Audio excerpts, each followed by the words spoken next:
राम राम दोस्तों, मैं आपकी प्यारी दुलारी चुगल किशोरी। कैसे हैं आप लोग? हम तो बिल्कुल ठीक हैं और उम्मीद करते हैं कि आप लोग भी ठीक होंगे। चलिए अब बात करते हैं सीरियल की दुनिया की, जहां सेकंड के एक समय में सारा का सारा खेल बदल जा रहा है। अब कल तो हमें लग रहा था कि अभिनव का एक्सीडेंट होने वाला है। अब देखो भगवान शंकर का भी चमत्कार, वो बला भी किसी और के सर पर चली गई। वहीं अनुपमा में काव्य का सच पता लगाने के बाद वनराज का रौद्र रूप देखने को मिलेगा, जो अब पता नहीं क्या ही करने वाला है। जबकि गुम है किसी के प्यार में ईशान सभी की मुश्किलें बढ़ाने में कोई कसर नहीं छोड़ेगा। अब ये तो थी मोटा मोटी जानकारी, लेकिन पूरी जानकारी के लिए रोज की तरह आपको हमारा शो देखना होगा। तो चलिए पहले अनुपमा की गली में चलते हैं और जानते हैं कि काव्या ने अब कौन सा नया तमाशा किया है। अब अनुपमा में जो ना हुआ वो कम है। अब एक मुसीबत खत्म नहीं होती कि दूसरा कलेश गुड़ पर चींटी की तरह चिपके चला आता है। अभी अनुपमा और काव्या नाजायज बच्चे के जोन से बाहर नहीं निकल पाई हैं कि वनराज को पता चल गया है। अब बेचारा खुद को ठगा सा महसूस कर रहा है। अब वो क्या ही करेगा भगवान जाने। फिलहाल तो उसने सारा गुस्सा गाड़ी के पहिए पर निकाल दिया है। वहीं दूसरी तरफ अनुपमा आज कमजोर पल पर 5 पन्नों का भाषण देने वाली है, जिसे सुनकर आप भी खुद को मोटिवेट महसूस करने वाले हैं। होता ये है कि अनुपमा आज भी काव्या को समझा रही है। वो कहती है कि बेवफाई को लेकर लोग बहाने बनाते हैं कि ऐसा हो गया, रिश्ते में ये नहीं मिला, वो नहीं मिला। अब वनराज ने भी बनाए थे नाजायज रिश्ते, पारितोष ने भी, और अब तुम भी बना रही हो। गलती चाहे औरत की हो या मर्द की, गलती तो भाई गलती होती है। वो भी बेवफाई को सही साबित नहीं कर सकती। तुम गलत हो और बेचारी तो बिल्कुल भी नहीं। अब अनुपमा काव्या को ताना मारते हुए कहती है कि जब अनिरुद्ध की पत्नी थी तो वनराज के साथ मिलकर उसे और मुझे धोखा दिया, लेकिन आज जब तुम वनराज की पत्नी हो तो अनिरुद्ध के साथ मिलकर उसे ही धोखा दे दिया।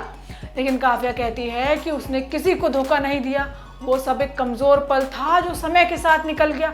वो अनिरुद्ध से कोई प्यार व्यार नहीं करती। अब अनुपमा काव्या पर वनराज को सच बताने का दबाव बनाती है, लेकिन दोनों की बातचीत को वनराज सुन लेता है। अब अनुपमा गलत का साथ देने वालों में से तो है नहीं, और वो काव्या को समझाने की कोशिश भी करेगी। अब काव्या टूट जाती है, लेकिन अनुपमा उसे संभालती है। वो कहती है कि जब सबको इस बारे में पता चलेगा तो क्या ही होगा, सोचा है तुमने? बा और बापूजी, बाकी सभी लोग क्या कहेंगे और क्या सोचेंगे? लेकिन काव्या कहती है कि प्रेगनेंसी के बाद उसने अनिरुद्ध को बताया था, लेकिन उसने कहा कि क्या गारंटी है कि ये बच्चा वनराज का है या मेरा। उसने भी बच्चा गिराने के लिए कह दिया। अब ये बच्चा ही मेरे जीने की वजह है, क्योंकि अगर ये नहीं होता तो मैं कब की मर जाती। अब काव्या बताती है कि इस बच्चे ने मेरी जिंदगी बदल दी, क्योंकि वनराज प्यार करने लगा, माँ भी प्यार करने लगी और घर वाले भी प्यार करने लगे। हालांकि अनुपमा इन बातों से संतुष्ट नहीं होती और वो कहती है काव्या को कि वो जल्द से जल्द वनराज को अपना सच बता दे। वहीं ये रिश्ता क्या कहलाता है में रिश्ते अलग ही खेल खेल रहे हैं। पहले तो लगा था कि एक्सीडेंट में अभिनव का पत्ता साफ होने वाला है, लेकिन अब तो अभीर ने सारा खेल बदल कर रख दिया है। अभीर अभिमन्यु से ऐसी चीज मांगने वाला है जो उसके हलक से नीचे नहीं उतरने वाली। लेकिन अब बेटे की इच्छा पूरी करना भी भाई अभिमन्यु का धर्म बन गया है। अब अभिमन्यु अपना कलेजा काट कर अक्षरा को दे देगा और बेहोश होकर सड़क पर गिर पड़ेगा। होता यह है कि अभिमन्यु और अक्षरा अभीर को ढूंढ रहे हैं। तभी एक बॉल आ जाती है जिस पर अभीर का मैसेज लिखा होता है। अब अक्षरा को महसूस होता है कि ये इशारा जरूर अभीर का है। अब बॉल पर मैसेज लिखा होता है हेल्प, वो भी बड़ा बड़ा। अब अक्षरा अभिमन्यु दोनों को ही उम्मीद जाग जाती है कि अभीर कहीं ना कहीं आसपास है, और वो मंदिर में देखने चले जाते हैं। अब अक्षरा अभीर को देखते ही उसे गले लगा लेती है और सवाल करती है कि उसने ऐसा क्यों किया। अब बेचारा अभीर कहता है कि आप लोग ही मुझसे प्यार नहीं करते, लेकिन मैं तो करता हूँ, बस इसीलिए आपसे मिलने के लिए कसौली आ रहा था। अब अक्षरा उसे समझाती है कि जो भी उसे अभिमन्यु के घर भेजने के लिए कहा था ना, वो सिर्फ नाटक था, वो सिर्फ और सिर्फ झूठ बोला गया था। दूसरी तरफ अभिनव गाड़ी से अभीर को ढूंढ रहा है, लेकिन ट्रक का उससे एक्सीडेंट होने वाला है। अब घर पर भी सभी लोग अभीर को देखकर बहुत खुश होते हैं। अभीर सबसे माफी मांगता है और कहता है कि अब वो आगे से ऐसा कोई काम नहीं करेगा। एक मंजरी होती है जो अभीर से मिलने की हिम्मत नहीं जुटा पाती, क्योंकि उसे लग रहा है कि अब ये जो भी कुछ हुआ है सब उसी की वजह से हुआ है। तभी घर में अभिनव की एंट्री भी हो जाती है, जो अभीर पर जी भर कर प्यार लुटाता है। अब अक्षरा पूछती है कि भाई इतनी देर कैसे हो गई, लेकिन अभिनव बताता है कि एक ट्रक का एक्सीडेंट हो गया था और उसकी मदद करने में समय लग गया।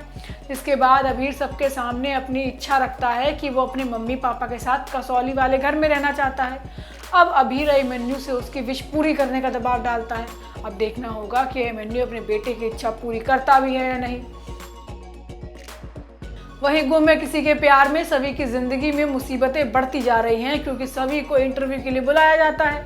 वो इंटरव्यू हॉल में घुसती है और सबको नमस्ते करती है।